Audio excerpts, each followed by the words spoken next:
SN9 fam? We back again with another one. Y'all already know who he is. Key, Gail, Maya. Let's get into this thing. We got our cognac ready. Hope y'all got y'all cup ready for us. And let's get into it. All right now. All right, so we were scrolling the internet yesterday. I think it was. He said this. But Wack 100. TMZ caught up with Wack 100. And they was asking him about Nipsey Hussle's legendary status. And I'm paraphrasing, but his response was basically that Nipsey Hussle is not, quote unquote, a legend. And he's basing it off of his record sales, his body of work, and the amount of money that he was able to generate. How do y'all feel about that? Me, I feel like Nipsey Hussle is his own legend in his own right. Yeah. He was an urban legend before he even passed away, and he knew the legacy that he would leave behind once he left this earth. Like, he set out for a mission while he was here. His whole mission was to help and uplift others, your community, especially California, preferably Slauson. I'm thinking dudes talking about legend as in music wise, but he was more than just his music. If you knew the type of man that he was more than just the music alone. That was one part of him. The other part, he wanted to make sure his community had what they need. He wanted to give back to the community. He wanted to make sure that the kids had an opportunity that they normally wouldn't have, in their neighborhood. So you can't say that, you can't take away that legend title from him because of the music alone, because that's not fair. And even in his music, just because he only dropped one album don't mean he isn't a legend, because Nipsey dropped bars, gems, like his passing took over the nation for months. We still haven't gotten over, but for those first few months, it was hard. I'm an empath. So I was on a whole different type of energy level with that. Like, completely, like, messed up. You know what I'm saying? Trying to understand. But I don't really know Wack 100 like that. But I feel like, don't discredit that man, because your artists feel as though... he had a right. If he felt that way about Nipsey, then yeah. But... don't speak for everybody else, because even his first mixtape, right? Or at one point he sold a mixtape for like $100. It wasn't the first one, but I know. In one of his first few mixtapes, he sold it for $100. Like, he made status off of that alone. That's called putting in work. He already built his legacy beforehand, but I feel like that statement wasn't valid from old dude, just off of numbers. The premise in which he's basing it off of in itself is flawed, because if that's the case, then basing off what his standard is of a legend, then in that case you can say Notorious B.I.G. wasn't a legend. He only had one album when he was killed, and that means that his body of work wasn't there either. He had Life After Death. And then Ready to Die was released once he had already been killed. And then they had like a duet album or something like that. Something like a bunch of collaborations that he had done. And Diddy put them together for an album and put it out. And there were other people that were, had a huge body of work but didn't have an impact, or had a huge body of work and didn't necessarily make money. So the thing about Nipsey is that, and I've been listening to Nipsey maybe since 2013 or 14, and before I even heard of him, he was already an urban legend sort of status. Back then it was like, okay, who is this Nipsey Hussle guy I keep hearing about? I've never really seen him too much. I saw him on the cover of XXL, and that was about it. But I just had to go and search out his music because the internet and social media wasn't as prevalent as it is now. But I found his music, and once the news got out about him being murdered, it was almost like I lost a family member. And I can't say that about our generation mostly can't say that about Tupac because he was a generation. I mean, he was a little bit older than us, so we didn't feel that way. We didn't feel the way about Tupac the same way we did about Nipsey in our generation. But for us, I mean, he's always going to be legendary. There's no reason why. I mean, there's a reason why people are putting murals up about him around the world, not just in his community, not just in his state, in the world. He making people go out and want to do better. He's making people wake up and be financially conscious, wake up and read and just try to do better for themselves and their community, their families. And I don't know what more you can ask for from somebody who really carried his city and his community on his back. Right. I mean, really. There wasn't an album, mixtape song that went by that he didn't let you know where he's from. And he definitely put his community on, and he represented it the right way. But with that being said, another extension of Wack 100, which is Blueface, one of his artists, Wack 100 one of the artists that he manages. Say that. Right. So you tell us what Blueface, how this happened. To me, Blueface is a clown. No. Tell us how it happened. Tell us how it happened. What, with him and Young Ro? Yeah. Well, Young Ro is pretty much Meek Mill's artist. In layman's terms, Blueface is trying to drop knowledge to Young Ro because Young Ro is an artist signed to Meek Mill, and he's pretty much telling him because Young Ro's standpoint right now is, I'm new in the game. Even though I'm getting money, I'm not trying to get chains and all of this access stuff right now when I got stuff that I need to take care of.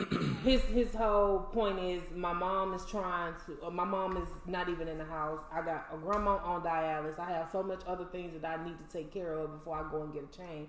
And Blueface is telling him, well, you need a chain for status quo. A chain will pretty much bring you fame. A chain will pretty much bring you fans.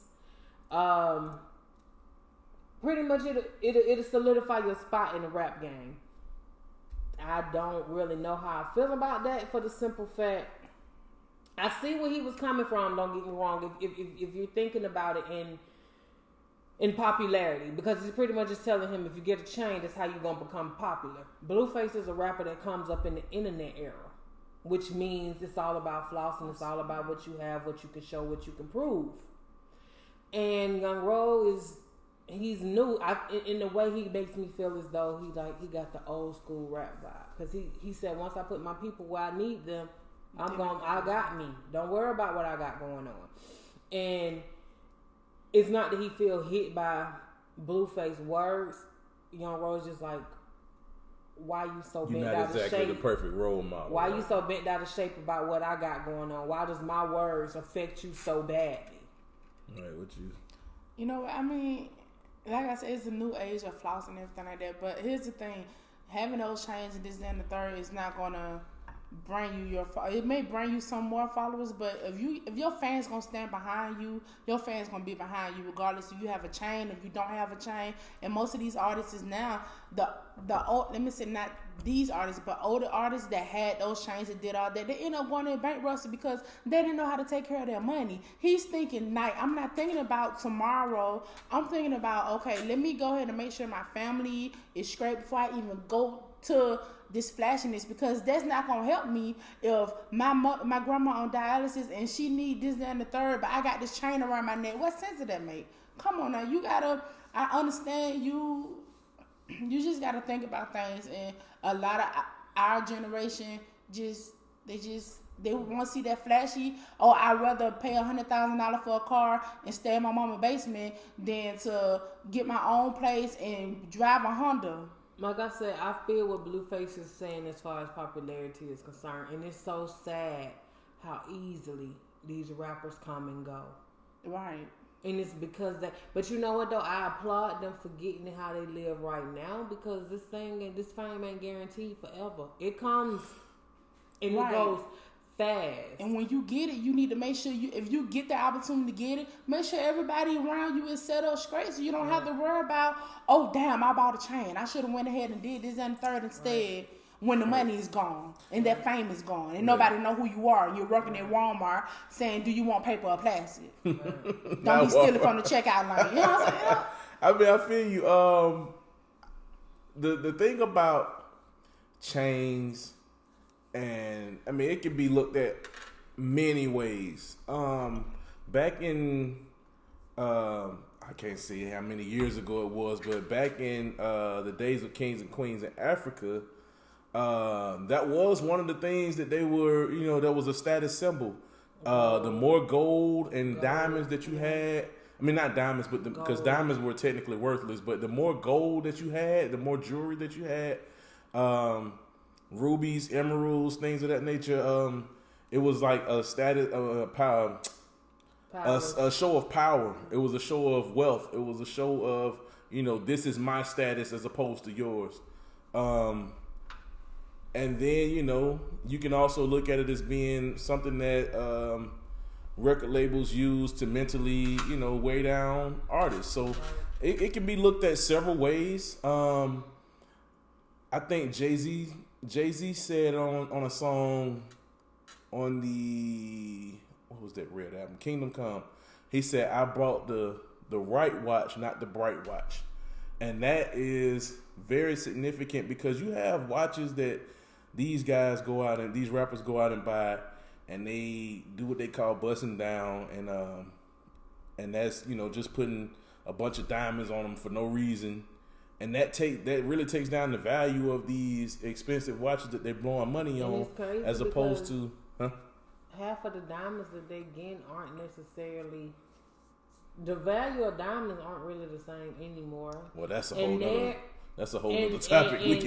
Yeah, we just gonna. That's a whole nother topic. I feel where Young Roll is coming from, and I feel where Blueface is coming from. But I feel like that was, to me, Blueface is out of turn with that.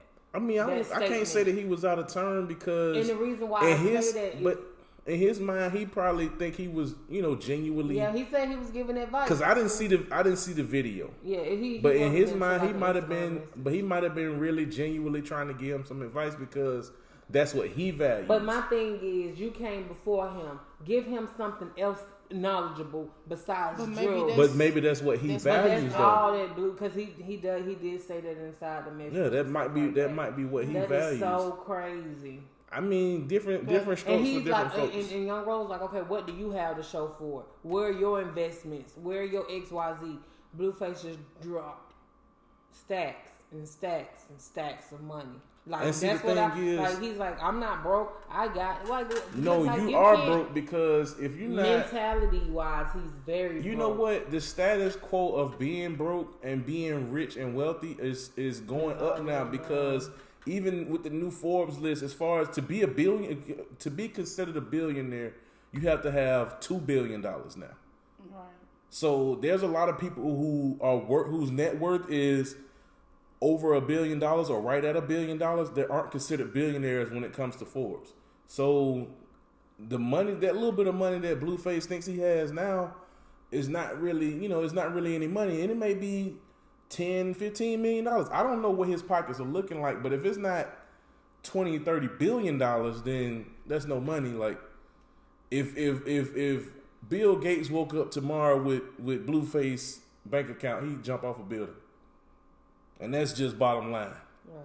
Blueface may be rich, but the white man that signs his checks is wealthy. So I mean, rappers have to get out of that mentality of I'm rich because I can walk around with $100,000 in my pocket. $100,000 can be spent in a day. We all know that. But on a lighter subject, have you guys ever? How often y'all eat noodles? Because I know I grew up on them. Yeah, we grew up on oodles and noodles, noodle packs. 25 cents. 25 cents. The cup sometimes of less when we were younger. Maybe 15 cents when we were younger. But on that subject, Master P is now coming out with his own brand of noodles. I think that is so it's by, hold on, let me tell y'all. So it's by Rap Snacks. Excuse me. which is his chip brand. Him and Romeo and a couple of other investors. But that's their chip brand, and I'm not sure if it's gonna be called Rap Noodles or Rap Snack Noodles or Icon, because there was like 3 or 4 different names on the video. But as soon as we can get our hands on some, we'll give them a taste test. I'm with it. It's black business. Black business. I'm with supporting black business. I love it. A lot of people down Master P. I don't know why, because he's been so successful since the beginning of his career. Man. And it's like he's a legend. Come on, man. And everything that South owes him a lot, because without go ahead. My bad. Go ahead. No, I'm saying, like, Master P, he's taking it a step further every time you see him. Like, he be in the cut a lot, but every time he come out, he's taking it a step further every time. Mm-hmm. And he's not that flashy. Oh, I know I got it. Yeah, not anymore. Yeah. But he had to grow up just like everybody else. Yeah, it's like, and I hate to say Jay-Z again, but he said in an interview, he said, I used to talk about dope and money and cars and clothes and women, and that's because that's all I knew at the time. But at some point, you have to grow up. And Master P has been doing this forever. Yes. I mean, when he was in his 20s and early 30s, selling albums out of the trunk, from that to starting a record label, and from having his own masters to having several Southern legendary artists under his label with him, his 2 brothers, Mystical. I mean, there was a lot of people that were birthed under that umbrella of No Limit, and a lot of people that he influenced. So, a lot of people that he influenced. So, Master P is definitely a legend. These noodles that he's gonna come out with, I'm down for it. We'll give it a try. One time. Just, I'm willing to try it. As long as we've been. But I want him to think outside the box, because you could bring a noodles, and most pack of noodles is like 1,100, maybe 1,200 grams of sodium. Give us an option. We trying to lower our blood pressure in the black community. Give us an option for a low sodium or no salt option, so we can still enjoy it. But I mean, I'd like to know, when they're going to be released. He's releasing something into Walmart within like the next few months. Yeah, he said starting January, the beginning of 2020. Okay, so we'll look for him the first quarter of next year. If we can get our hands on some, we'll definitely give y'all a review. We might even try him on the channel.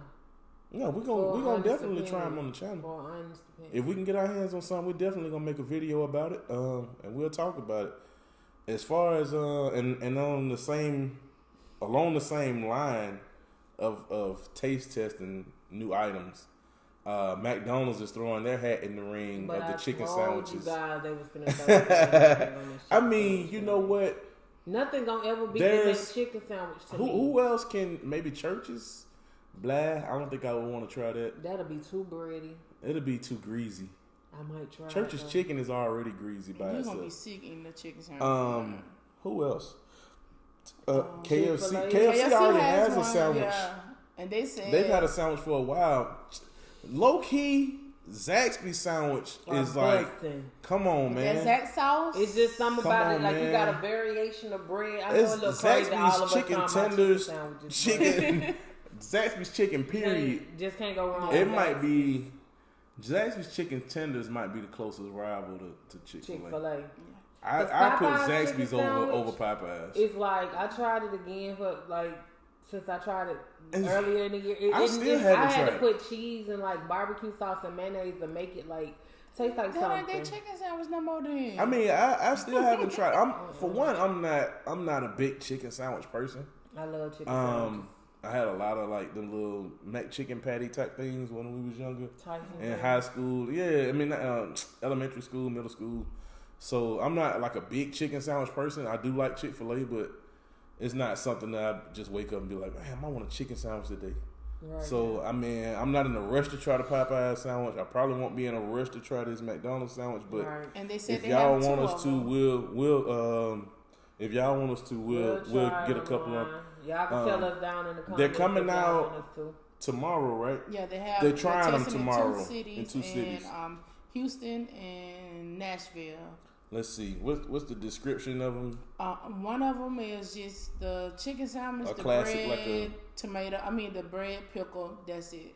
Yeah. The other one is a deluxe with lettuce, tomatoes, and pickles. And mayo, right? And mayo. I think mayo. Yeah. Where's the cheese? Look, you can add want cheese. Add cheese on for but 79 you can add, at least, We're gonna but move on. Popeyes cheese requires cheese. We just gotta move on. But Popeyes doesn't even give you the option for cheese. We just gonna move at least on. McDonald's. But they said that they're about to, but we're gonna move on from this subject. So at least McDonald's, listen, you can stop at the store, bring your own cheese.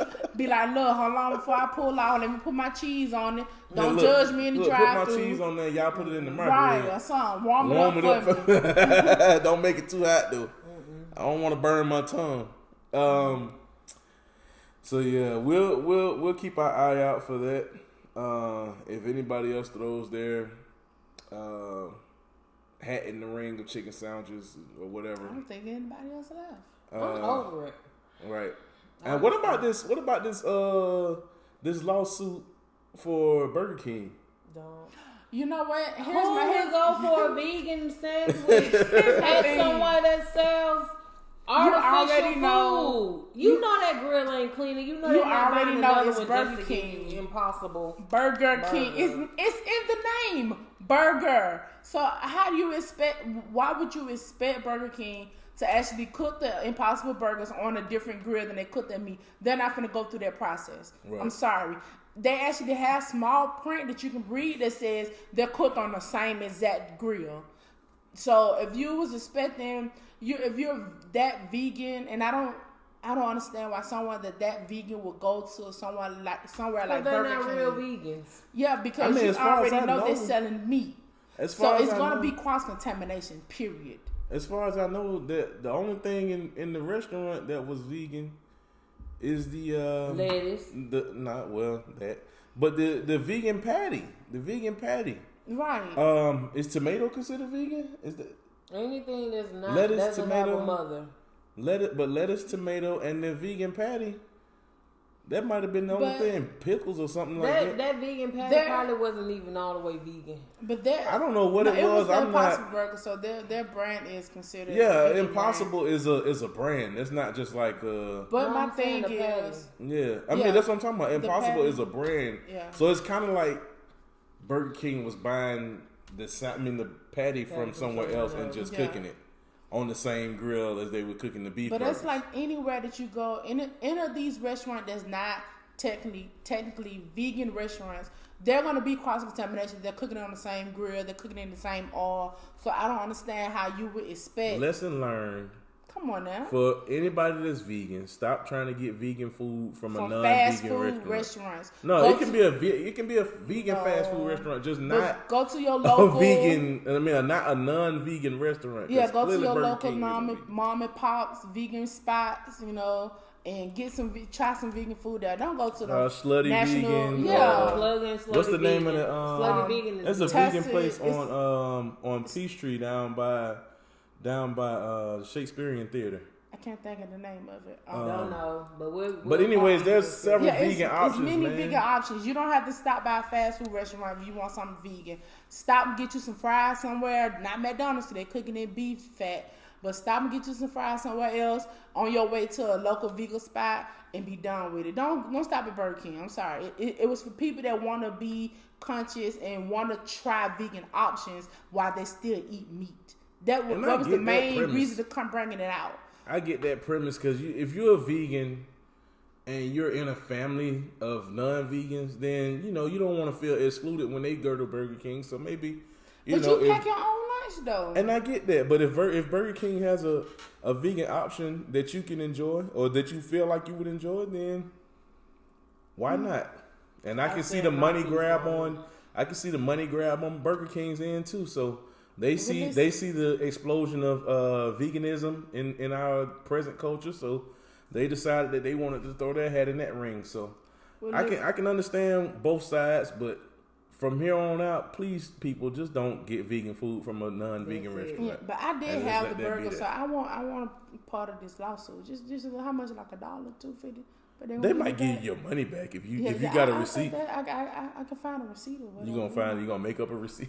Hey, let's move on. All right, y'all. Let's wrap it up. That's been another episode of Cognac Conversations. I mean, you can do your piece whenever you want to. We all need peace around here. I've been Carter. Keisha.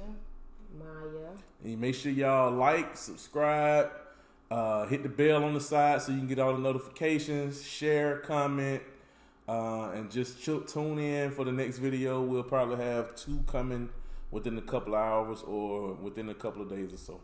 All right? Peace.